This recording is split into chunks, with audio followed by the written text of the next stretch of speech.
Айде да направим кюфтета по-черпански. Рецепта е само наша рецепта. Тя не е точно кюфтета по-черпански, тя си е измислена от баба. Значи, кюфтета, правим първо кюфтетата, после ще нарежем картофките, ще изпържим кюфтетата, ще изпържим картофките, ще изпържим лука, който Изабел ще го нарежи и всичко слагаме тук в тигано да се запържи. Айде. Айде. Чао, хора! Тук. Как да го нарежем? Ето. Да, точно така, баба. Точно. Баба, заповядай. Заповядай. Да го нарежа ли? Да. Сега ще видим как да станат най-хубавите кюфтета. Когато си я обичаме и ни е вкусно. Повядай, баба. Благодаря. Това си е за мене. Да, за тебе. Добре, ти обичаш ли морковче? Да. Браво, бе.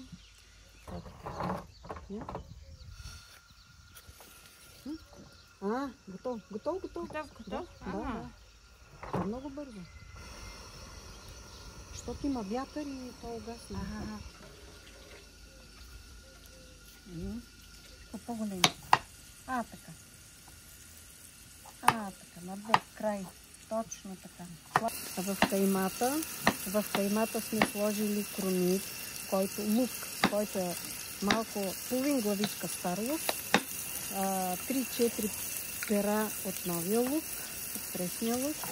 Слагаме магданоз, слагаме черен пипер, слагаме тимион и това слагаме в самата кайма. И затова мирише така на хубаво.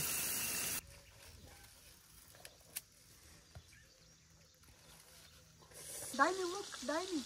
Дай. Браво, бе, баба. Браво, бе, оле, колко хубав лук. Айде сега Данка ще го нарежа. Аз ще взимам водичка за мене. Те са готови вече. Айде, вадим ги. Сега какво да правя? В същата мазнина слагаме лук. Ето. Не може аз да го слага. Давай, Данко, и твоя лук. Добре, така да го сложиш. Лекичко. Браво, златната митля.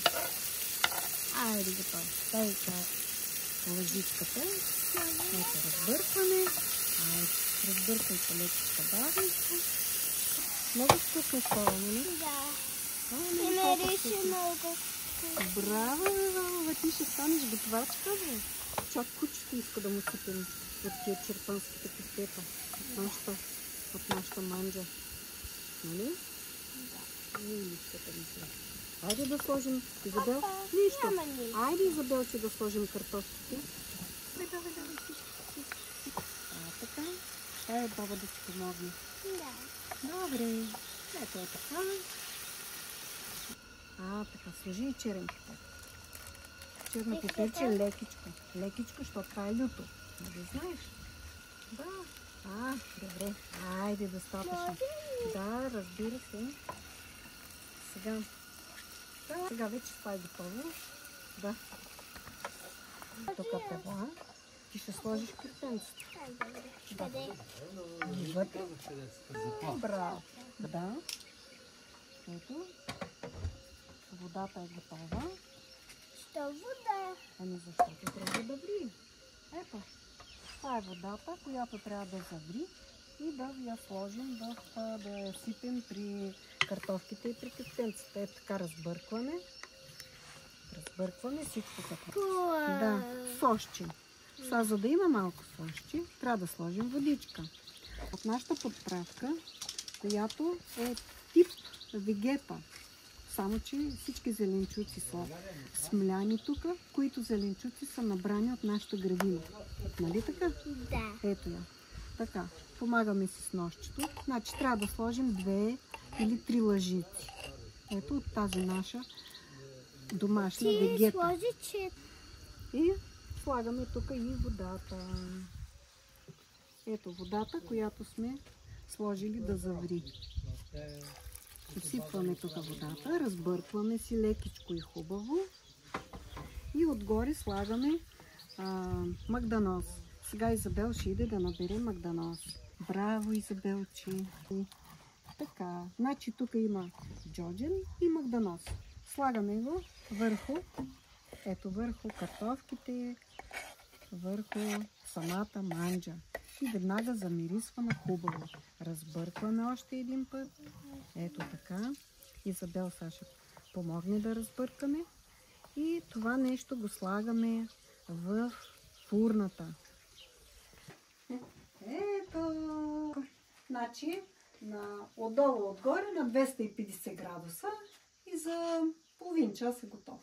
Нашата манджа трябва да сложим малко брашънце, за да се замъти самия сос.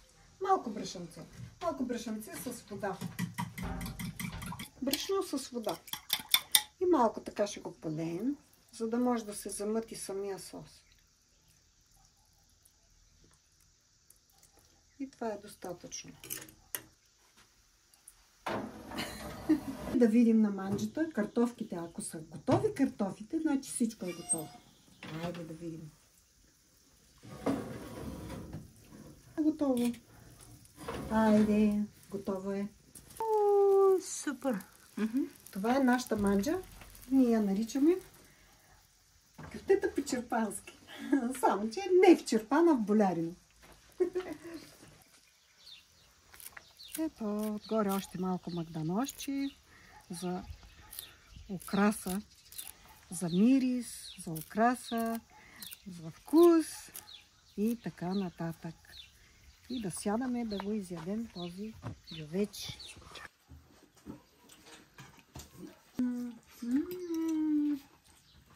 Перфектно. Супер. Супер. Дядо казва супер. Да опитаме сега на баба кефтетата по-болярски. Много вкусно, браво. Баба, браво. 10 от 10. 10 от 10, право. За мен е Искаш ли чушки? 10-11. Може.